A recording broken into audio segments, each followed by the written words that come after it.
Do you know many people are having trouble with their Magic Bullet blender blade not fitting onto the motor base? Don't worry.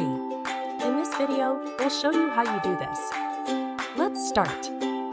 Step 1. Unplug Magic Bullet. Before we get started, make sure your Magic Bullet blender is unplugged, ensuring your safety. Step 2. Remove blade assembly. Next, carefully take off the blade and cup assembly from the power base. Step 3. Inspect plastic ring.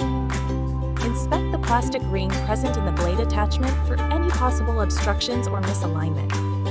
Step 4. Adjust plastic ring. If the plastic ring seems off, delicately adjust it to ensure it sits appropriately and is aligned.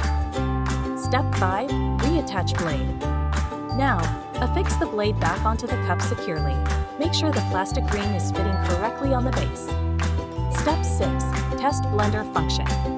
Lastly, plug your Magic Bullet blender back in and test if the blade now operates smoothly on the motor base. After following these steps, your Magic Bullet blade should now fit perfectly onto the motor base. Happy blending! Still need help? Visit our website for the complete manual. There you will also find questions and answers from other NutriBullet users. Did you find this video helpful? By subscribing, you help us continue to answer users' questions. So, subscribe to our channel. Thanks for watching, and see you in the next video.